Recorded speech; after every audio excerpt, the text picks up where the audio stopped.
What's up, everybody? Welcome to Inside the Seams, where we bring hitters and pitchers together to talk about the game so it can grow. I'm really excited about this episode. You're going to love it. Let's get going. What's up, everybody? Welcome to the latest edition of Inside the Seams, where we bring hitters and pitchers together to just talk as baseball players. With me, as always, is my boy Zing, John Huizinga. What's up, dude? What up?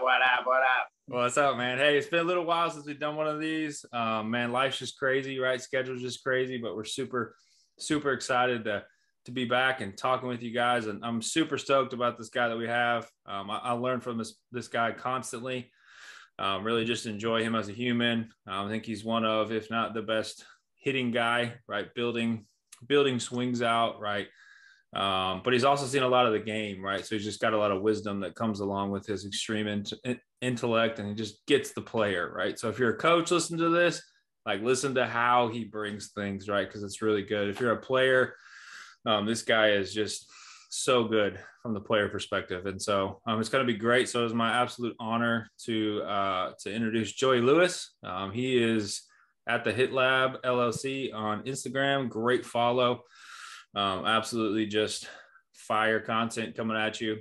Man, he takes everything that he posts very seriously. Really tries to have an extreme purpose behind everything you post. So when you follow him, if you're following him already, just make sure that you're reading it and watching it and listening to it and all that stuff. It's just so much good information. So Joey, man, we are absolutely ecstatic to have you, brother. Thanks for coming on. And yeah, man, glad to have you.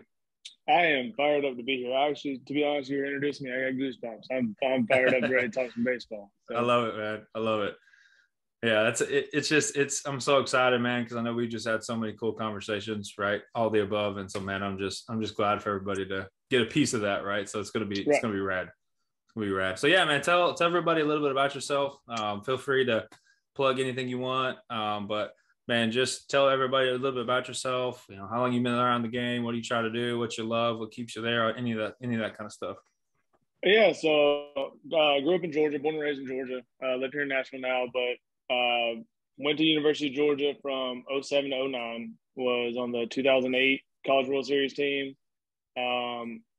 Left Georgia in 09. Got drafted by Kansas City. Played 4 years with Kansas City. Went back to Georgia to be the student assistant, which was a load because I wasn't the best student athlete there was, so I was having to make up some time.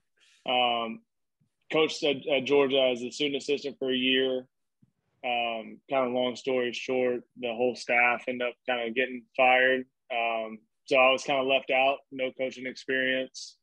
And the difference at the college level is unless you're going back to your school, they don't really care about your playing experience.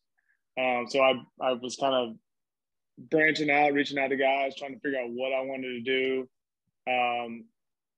Met a good buddy of mine now, Nate Headley. So I moved to Knoxville, was doing lessons and stuff in Knoxville for about 4 years, maybe a little over 4 years, and was also the volunteer assistant at Maryville College. So the volunteer assistant role at the Division III school of Maryville, which is turning into a powerhouse now, is like $0, like nothing. So my schedule there is kind of what led me into picking more of the private sector. I miss coaching on the field every day, but I really enjoy the development side. So my schedule when I was at Maryville was, 5:30 a.m. lifts, and then I was doing small group stuff until probably 1:30. I would have time to get a quick lift in, and then from 3:30 to 9, I was at RBI in Knoxville and Nate's place doing lessons. And being real, I was like, man, I can't do this schedule much longer. So it just kind of slowly led into me really getting into the cage and loving being into the cage. It kind of helped me get out of being a player, which I think is a very, very hard transition from player to coach, and not trying to blend those. So it's a big thing that helped me get into being just a coach, and then stayed at, like I said, in Nate's for 4 years before moving here in Nashville. Did lessons here 2 years before I finally opened up, so got the facility now where we turned 3 in January. So we're rocking and rolling. We're having some fun with it. I love it, man.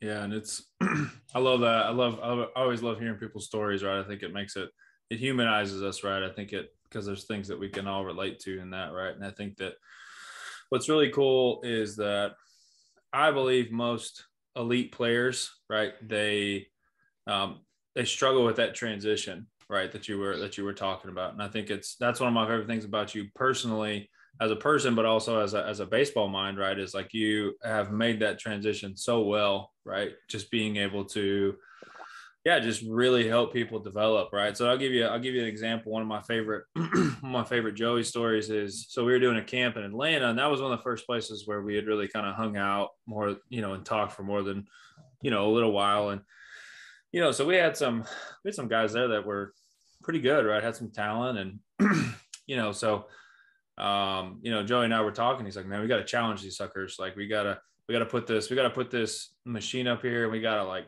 turn it up, and we gotta make them face stuff that they've never faced before, and then help them deal with the failure and help them deal with that, because that's the reality of what is going on, right? When they leave this place, are we gonna just giving them some nice feel good drills, or are we going to help them solve problems, right? And I know that he always challenges me in that, right? It's like, it's like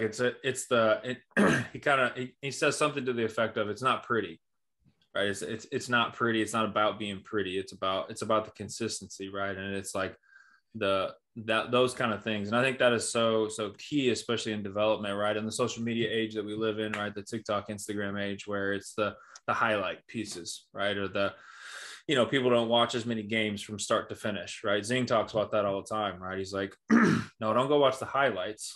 Go watch the pitches that set up the pitch, that set up this hitter, a couple hitters away, right? Where he made this happen. And so, man, I love that. And I think that's what the baseball world needs more of, right? Because we've kind of swung to this place where, right, everybody's got a pretty swing, or they know how to hit the ball hard, right? But then, the playing the actual game, the feel of the game, it's not that it's been lost, it's just not as highlighted, right? And Joey was one of the first people that I ever heard talk at length about, when you're not seeing a guy well, maybe today is not a day to do damage, right? And so, like, it's just really cool to kind of hear him, talk about those things. And there'll be those gems, right, that you guys hear and see that'll be on this. And so don't be afraid to like rewind and press pause and take some notes or whatever, because just when you get around these people that are just really smart and know how to put the pieces together, it's a big thing, right? It's super important. And that's what I believe should be the goal, right? And I think that's why me and Joey see eye to eye in a lot of things. It's just like, that's the goal, right? The other stuff, whatever, right? We'll figure it out, right? But that's why I love it. That's why I love learning from Joey. He's one of my favorite people to learn from. So yeah, go ahead. You got some? I think so. It's a little off topic, but it's going as far as like being more accessible on like watching games, watching the All-Star game. I can't remember who the pitcher and catcher was. Listening to how they were just talking to each other in brief segments. Backdoor cutter. All right, get it there. All right, and it was just very, very subtle stuff. I would absolutely love to see that, or see interactions more of that 5 to 7 seconds right before a guy steps out of the dugout to go to the on deck, or passing hitter to passing hitter, or base runner to hitter. Like, hey, he's doing this. Getting those briefs, and I know we'll never see it because we're now talking about tipping pitches and stuff like that. But understanding, like, these kids don't know how to talk to each other, and so having especially, and we started doing it this summer, which is really cool. It's kind of taken off. Is we have a college group that comes in and a high school group that comes in at the same time. We've never been able to do it. We've just never had the numbers to do it.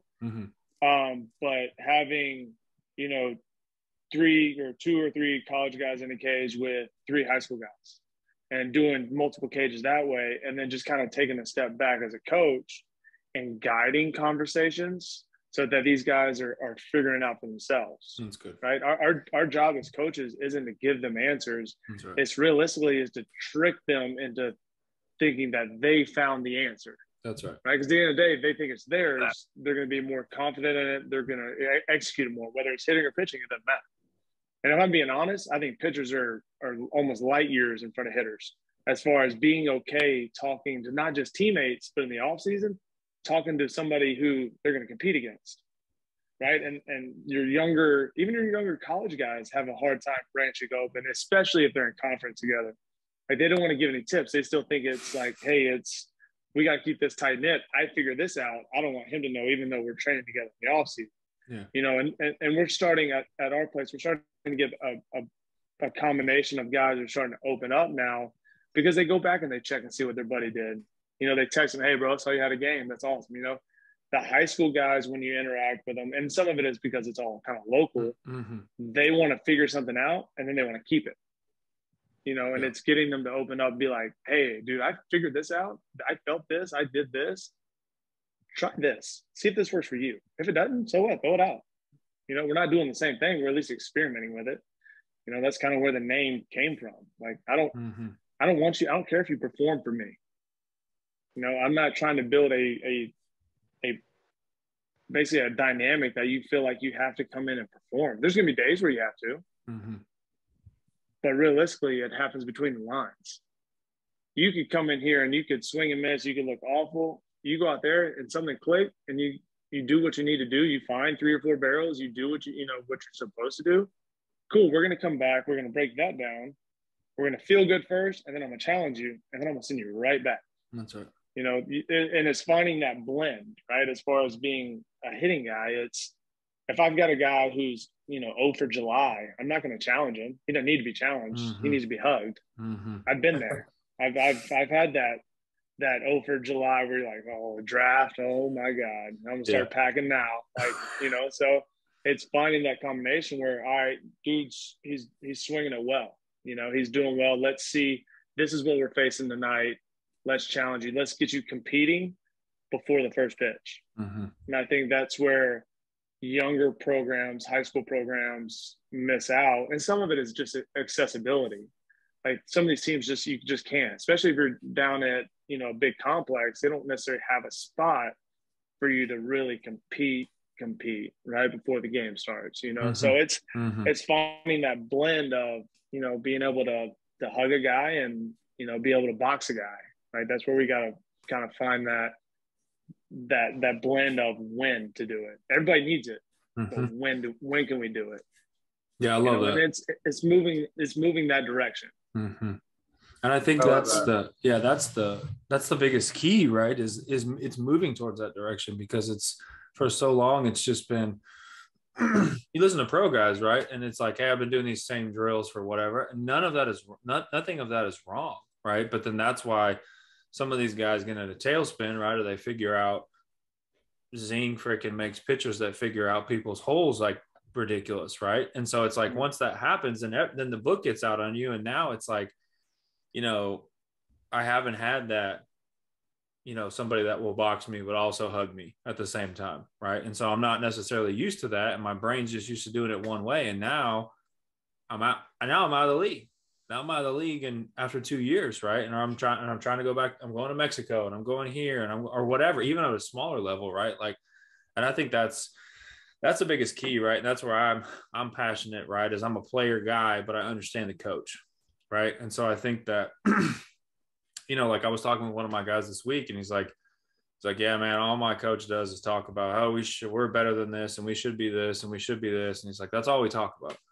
And we still walk 25 guys in a weekend. We still do this and we still do that. And I said, yeah, the problem is that he's relying on his speech, right? Or saying something that has invoked, action before, when in reality, like, it may not be a box. They may not need to get hit around, right? They may need a hug or whatever, right? Like whatever it needs to be. And like, that's just where the specificity of the training, the specificity of the individual, like what needs to be done, who needs to be this, like whatever, like that's where it's super important, I think. And that's why I love what y'all are doing. And just looking at like Odom, right? Like who knows what's next for that guy, right? But like, just to watch him, even his countenance, right, is just different. And just, I think that's just such a testament to you, and just that ability to be able to be both, right? I think it's something super important. He just stopped by. He's back for the All-Star break. No, and I'm not keeping secrets. The Mariners know. So he stopped by, and the coolest thing with O is he is not really in a position right now. He's just not getting at bats, consistently. But the outlook that he has on just baseball in general, I've never heard him say a negative thing. And that really stuck with me. Like, he's had brutal days in the cage. Like, we have days like that. And he just goes, well, that was a humbling day. And it's like, all right, we're out. And I was like, all right, that's cool, dude. Like, and that's one thing that if I were to pass down to somebody is you're going to have bad days. So what happens? It goes back to the old, you can't enjoy the sunshine if you didn't have the rain, right? It goes back to stuff like that. But truly understanding that in development and practice, you're supposed to fail, right? So we can adjust from there, right? And enjoying the failure, as weird as that sounds, as much as the success in development. Now, I don't want you to go lose game 7 and be okay with that, right? But as far as when we talk about competing in practice and with other teammates or peers or whatever it may be, it's okay to fail, but enjoy that just as much, right? Because you can learn just as much from it. That way you're not beating yourself up. It's a game. That's right. I think this process too, right? Where it's like, hey, if I learn my process, if I can release even a thought of outcome, all of a sudden I keep investing in that process. And like you mentioned earlier, is like, I'd rather have you come in here and struggle and then go out in the game and do well. Like, this is the place, you already said it, but we say it all the time too. It's like, this is the place you come to fail. We're going to push you. We're going to get you outside your comfort zone. We're going to have you try things maybe you never tried before, so that when you're out there, you can be adaptable, adjustable, and then conquer, and that's kind of the common message I hear with what you're saying. I'm sitting here saying, we try and take it a step further as far as like, and so I'm preface this, like, I'm not a motivational speaker guy. I don't like them. I don't really believe in them, but I'm different. I'm weird, right? I think they're cool, but I think they're short term, right? So we had this talk with a group of guys that their coach was big on, like, hey, it's like, we're going to war, we're going to battle, we're doing this. And like, I couldn't get it out of my head. I was like, all right, I gotta stop. Like, I can't do this. Here's my thing. Have you ever talked to a soldier that came back from war, from battle, from doing this stuff, and was like, that was just like a 9-inning baseball game? No, it hasn't. It's a game. We're playing a game. Now, I think you do need the brotherhood, the camaraderie. You do that, you bring the team together, you don't need the coaches anymore, right? So it's that fine line there. I was just like, it's a game. Have fun, right? Don't play this game for the wrong reasons, because it's going to be short term. Just like the motivational speech you listen to on the way here. You're going to forget 90% of that by the time they throw the first pitch. So, and that's my outlook, and that's my outlook on training.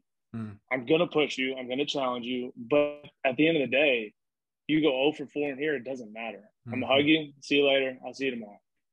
Right? You do the same thing tomorrow, you succeed. Cool. I'm going to do the same thing. See you later.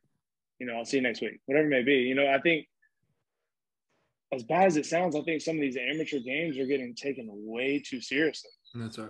Totally agree. It's up in winning and losing versus doing things the right way and learning how to do things the right way. Yeah, absolutely. And I wish I had enough pull, and I've tried to do it here in town, is we have, I want to say 9 colleges within 90 miles of, why don't we just have all these local kids play a travel season? And you just go to different colleges and have a season. So you want to talk about understanding the ins and outs of baseball? Don't give them 7 games in 5 days, because all you're doing is building a robot. That's right. They don't have to sit on an 0 for 4, because they got to start another game in sometimes 30 minutes, right? So when they do get back into college, when they go to school, they don't understand how to deal with that because they never had to.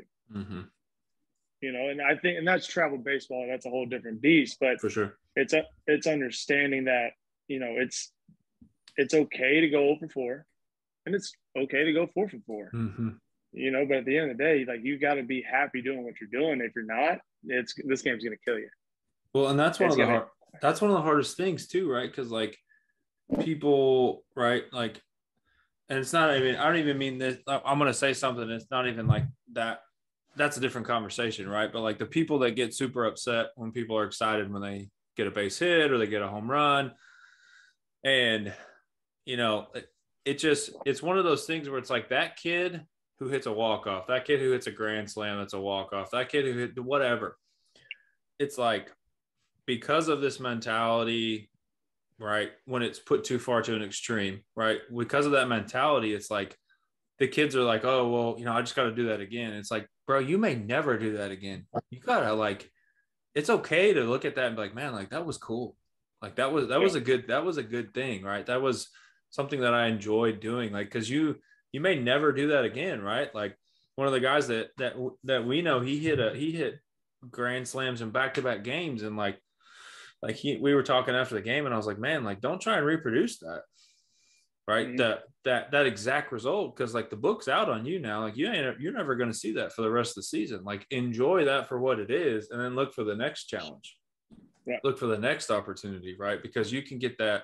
I think a large reason that so many of us love this game is because the high that you get from that level of competition is just so hard to get other places. Like, no, like just all the ins that go into competing as a baseball player, whatever it is, and winning that is just, there's nothing like it. It's impossible to emulate, in my opinion. And I think that's what, like, it's like, hey, like when you, even if you're out, if you got a barrel and you won, like take that as a like own that in a good way, right? And let that give you a high, right? And help your brain and help this to where now you can produce those things more, even if it was you preach that, right? It's all about barrels and it's all about this, like you can go 0 for 4, but if you got 4 barrels, right? Like, or whatever, like, and I know a lot of people like, so Zing's a 3/4 guy and he's just filthy. He's still filthy. And like a lot of people were just happy to go 1 for 4 against him because he was just awful. Yeah. Right. And I think that's the whole premise of what you're saying. I think of the travel ball stuff, right? Or whatever. It's like, you don't learn how to appreciate that, right? Like Dansby had that piece where he was talking about, dude, if I don't see the ball well, like, and I go 1 for 4 or I go 2 for 5 or something like I'm good. I'm totally good with that. And that's the part where it's become so much of a product and it's become so much of a 100% performance based, right? Which it is performance based and that'll never change. But like, dude, like if you'll welcome that failed rep, if you'll welcome that failure, then like you'll make sure that by welcoming it, you will ensure that it doesn't show up again. Mm-hmm. You know? And so I think that's why I love how you look at development. I think that's just so key. There's just so many things, man. So you love hitting, right? And love the game, right? So what excites you most about like working with like a hitter and retooling swings and stuff like that? Like you personally, like what is it about like hitting and working with hitters that's so like intoxicating? It's the, I mean, everybody talks, it's the Lightbulb moment. It is, it's the kid who is, you know, struggling as far as with his swing, with understanding his swing, and then having him, I really enjoy not actually watching him physically do it, but seeing a kid, especially a younger kid, where they do things that they're not supposed to do, as far as they reset, they step back, you know, especially if we haven't really talked about it. And they go, it's kind of just, you can just see them almost like zone out, right? They're looking blankly, but you can see the wheel spinning. And then that, like as a coach, that's when I stop. Like I just sit there and I let him do his thing. And then, you know, it doesn't always happen, but you see them try and execute their thought. Right. And that for me is like, oh, dude, that's big time. I was like, you might swing and miss. You fouled that ball off, but you have no idea what you just did.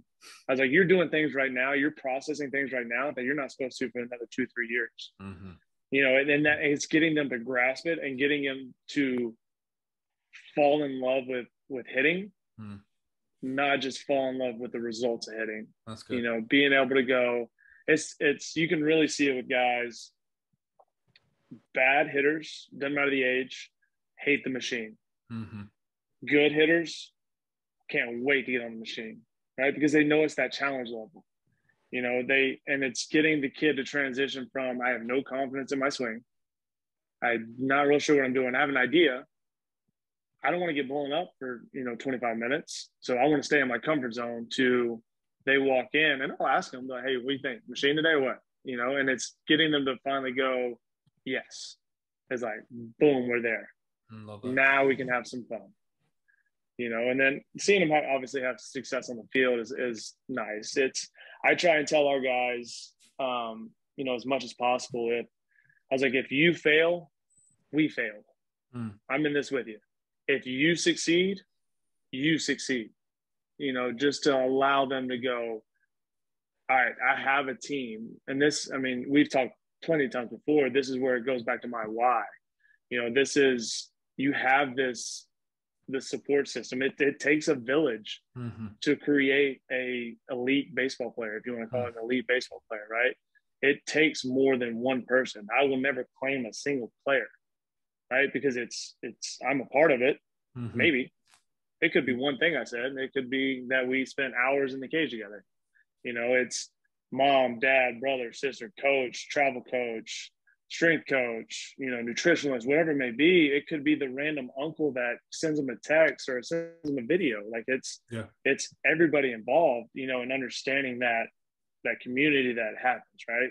Yeah. So seeing kids really branch out and become confident and they walk in the facility a different way is kind of what feeds everything. It's not kids signing scholarships, as cool as that is and as fun as that is. It's seeing guys that, looking back now that I've been more on the coaching side, it's like you're learning things right now. And I never really understood this as a player until now, is you're learning things now, skills now, and especially in group work that will transfer to life, right? The cards are stacked against us that you're going to retire a big leaguer, right? But what you're learning now is going to help you communicate with people, is going to, you're going to be able to walk into that interview with confidence based on the struggle that you're going through now, based on what you just worked through your head now, so you understand the failure. We're supposed to fail, but now you understand what it takes to succeed, and you found that middle ground.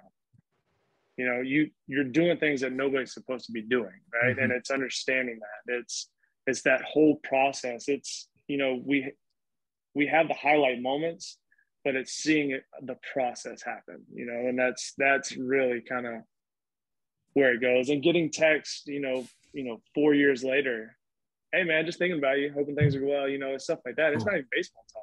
That's cool. I got invited to my first wedding of a player. That's awesome. And I was like, that's it for me. That's that's really cool. I coached guys when I was in Knoxville, and I got, graduation cards, it's small stuff like that is like, okay, that's so much bigger in baseball. That's kind of what feeds, what I do as far as coaching in general, not just being a hitting guy. Yeah, I love that. So good. That's the whole deal, right? Because it's all going to end, right? Hopefully you have a say so on when it ends, but right. I don't remember my last game. I didn't know it was my last game, right? Like, and I think that's how it is for most people, right? It's cool when you get to step away on your own terms, but that's not how it is most of the time. So, I'm going through that right now. Like the stuff I learned in baseball, as far as like, do the boring, right? As boring as it is, do the boring. Like that's helping me literally right now in my life with so many things and so many different aspects, right? It's like, do the boring. Like I literally wake up every morning and tell myself, do the boring, find the boring and do the boring, right? The other stuff, like it'll come, it'll be there, but do the boring. And like, that's the whole deal, right? That's why we play this game. That's why we do it as long as we can, right? Because it's for lots of different reasons, right? When those guys come out, when they're done, it's just like, I know how to do this, right? I know how to jump in. I know how to solve problems, right? Because that's really all in the business world. That's all we do, right? Just solve problems. That's all it is. And so, man, I love that. I think that's great. I love every time I hear it. I love it. So have you seen the quote? And somebody posted a while back that at some point, like you played your last pickup game, like you played. I was like, man, that's awful. So that sobering. That was like sobering. At some point you just never went back out and played pickup baseball in the cul-de-sac again. I was like, oh, That's brutal. That's facts. It's fact. Yeah. And that just goes back to the whole game aspect of it, right? Like, I mean, you got 14-year-olds committing, right? And their life in a vein is a piece of their life is now closed, right? The game is no longer a game anymore, right? At that point. And it's, it's great, right? And it's great to see people achieve goals and stuff. But there's part of me where sometimes I'm like, man, that's sad. It kind of hurt. It kind of breaks my heart a little bit because it's like, man, like that. The kid's life is now completely different, and he is an asset all the time now, right? And yeah, because it's just like, man, I remember playing in the side yard, and I remember doing all that stuff. Yeah. And it's just like one day we just didn't do it anymore. We just didn't do it anymore. Yeah. I love that, man. So I think you've got a great perspective for this question, and I think right now there's a serious divide between the private sector, the on-field sector, and the travel ball, right? And I think sometimes the private and travel ball goes together. But what do you think is the biggest gap, right, with that, or what do you think causes that gap, and what do you think, like coaches or parents that are listening can kind of like do to help mend that? Because you've done both, right? All of it. You've done all of it. So like, what do you think causes that gap, and how do you think that like it can be mended a little bit? Communication, 100%. Not from the player. I assume all my players are the worst communicators there are.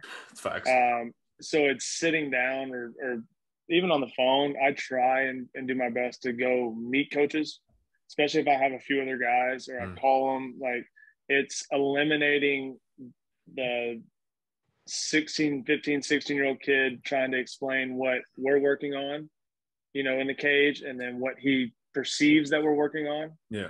Right. So it's being able to build the community. It's going to talk to these coaches. Hey, like, I'm here for you just as much as I am for the kid. Right. I want you to win state. Right. Seriously. So how can I help you win state? Mm-hmm. Right. You only get so much time with them. And if we're being on, and I've told the coach, like, if we're being honest, they're going to come see me either way. Yeah. Right. I've had this kid for 4 years before he saw you. And that's not on you. That's just how it was, right? Yeah, exactly. So my job now is to bridge the gap. It's good, right? I assume that nobody's going to reach out to me, right? Because they have a team, right? They don't have enough time. That's right. To reach out to every individual swing coach, right? So that's my job, right? That's my job to go out, talk to them. If they don't text back, call back, that I tried, right? So. Yeah. It is what it is, but I think the more we can communicate with everybody across the board, the easier it becomes, the less stress there is.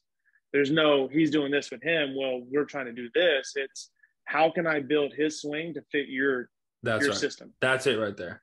Let me know, or, how can where do you want him hitting the lineup? What do you want his job to be? Okay, let's do it. Or we can get there. It's not going to be this summer. It's not going to be this season, but if you're looking for him to be a guy for you by his junior, senior year, yeah, let's go. I got it. Yeah, that's good. I can build a plan for him to get you there, get him there for you. I honestly don't care if people know they come to him me at all. It doesn't, I have no ego in the game. I think at one point I did, being in that transition from player to coach. Yeah. I think I did, if I'm being honest, but I'm okay being honest. Right. So understanding that, hey, like, what's going on? Like, let me come see you. When are you available? I'll come see you. We'll meet at the field, see what we need to do to figure this out so y'all can be successful on the field. You need him. He's a guy for you. I need to help you get him there. Right. I am a pawn in your game. Right. Use me as much as you want. Use me as low as you want. Right. That's why I'm in the private sector, is I have the benefit of dealing with individuals. Right. So my individuals need to go play for a team, right? So I need to build an approach. It might not be a swing, but an approach that fits his scheme, right? I talk about Tom Brady all the time. I honestly don't think Tom Brady is Tom Brady if he doesn't go to New England. I think he is who he is now because he was in New England. He fit the Patriots scheme. That's why he was successful, right? Yeah. I think, and that's a prime example of a fifth round.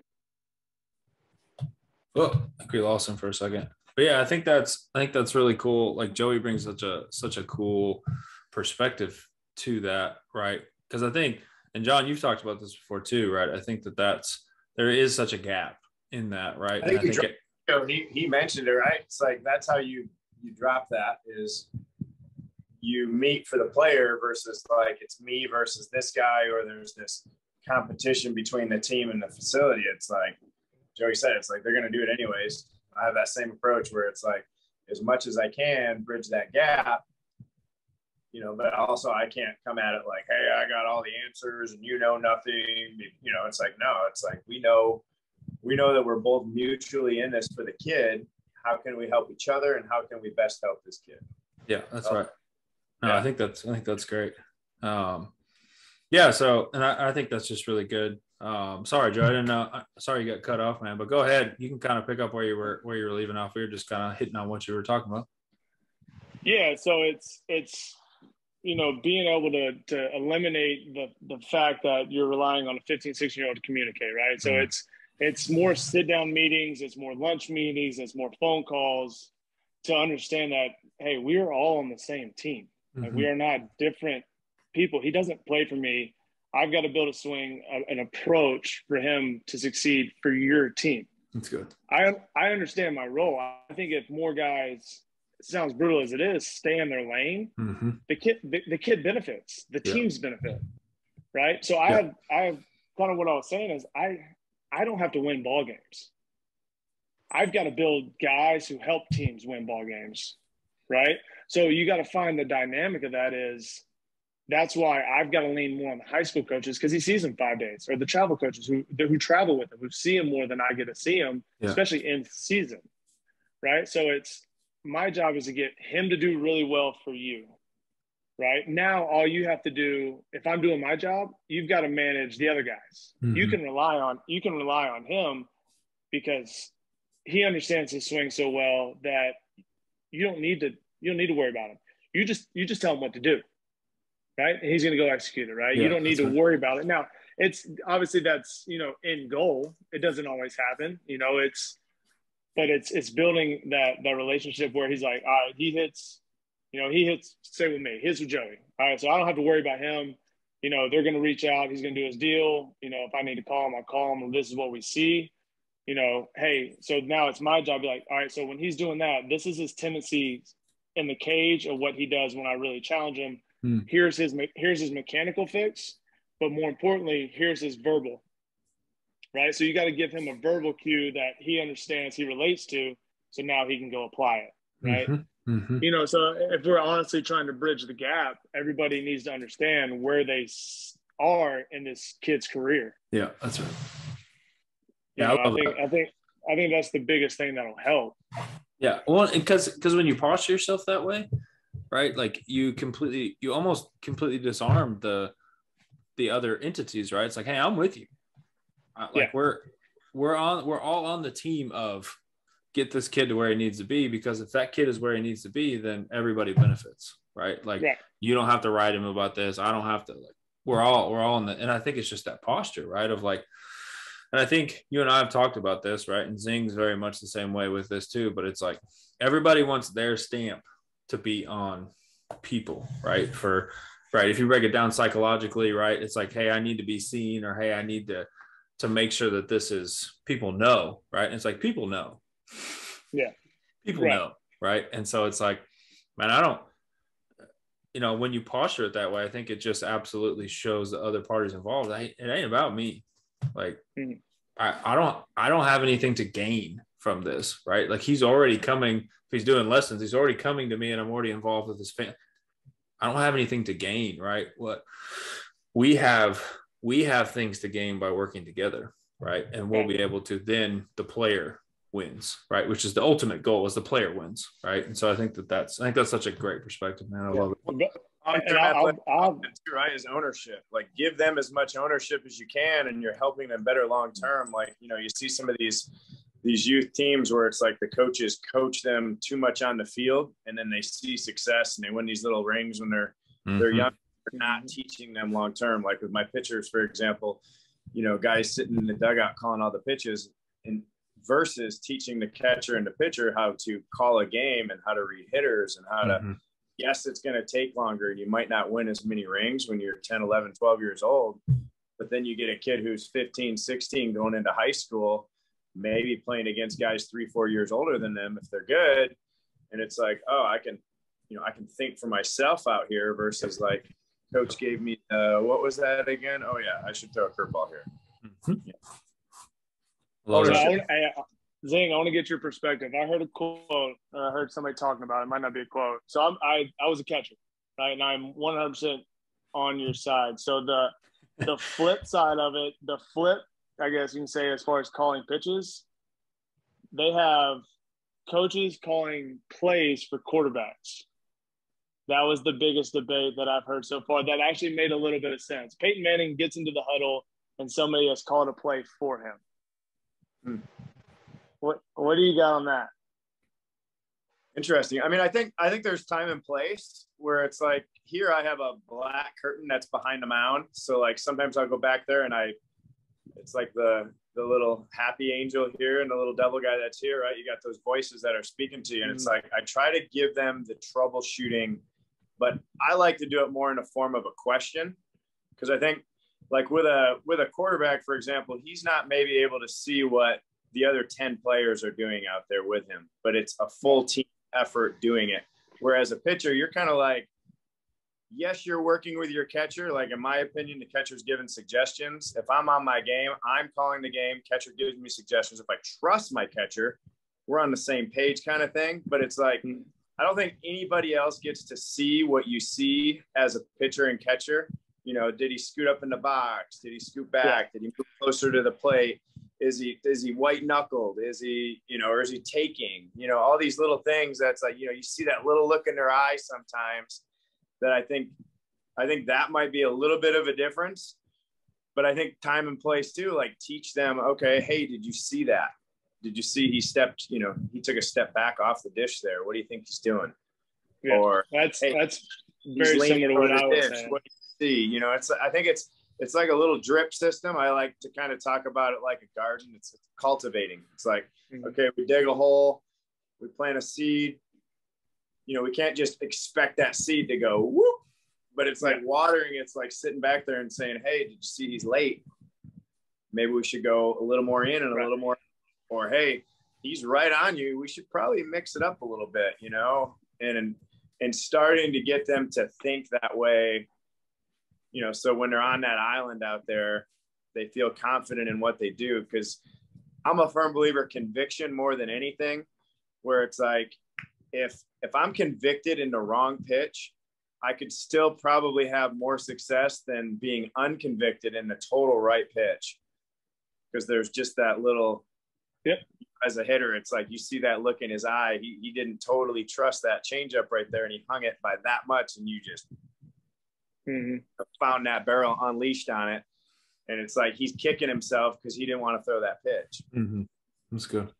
That's very similar to what kind of along the lines of what I said was like Peyton Manning can always audible. Your quarterback can always audible when he sees something, right? So our job is to allow them to audible, be confident, and not just the pitch, but be confident in understanding that, like, when you come back to the dugout, success or not, we're going to talk about it. Right? You might punch him out, but you also might punch him out on the wrong pitch, but you executed the wrong pitch. So it's understanding that we're not building you as a robot, right? And you killed it. I'm giving you a suggestion. This is what I see. If you agree, cool, let's go. If not, I want to go with what you want to do, right?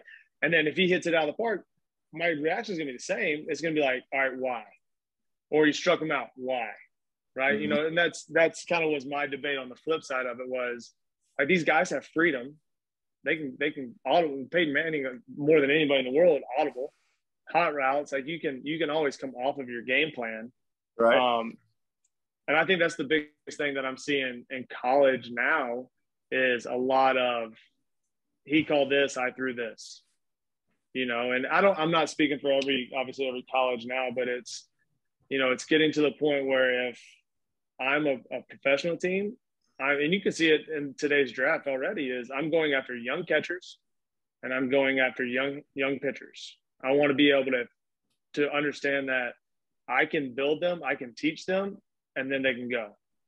That way I'm not having to fix them being a robot. You know, oh, I did this. You know, I had a rule in college where if it was, you know, 2-2, I couldn't throw anything but a fastball, right? So you're not having to fix stuff like that. You're able to start from ground zero, and usually it's a guy throwing, you know, 97 and then work off of that, you know. So that's where our big kind of staff debate was like, they can always have the freedom to move off of what they want. Yeah. Right. I love that. That's great.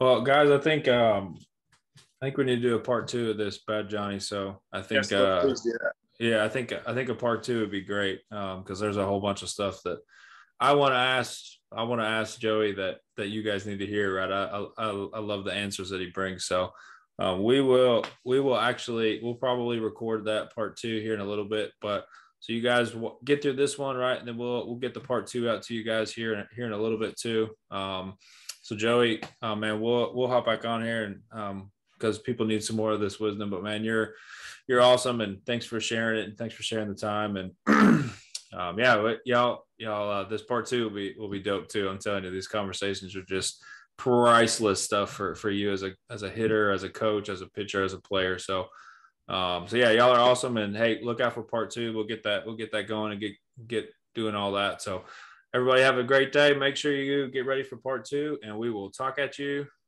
soon.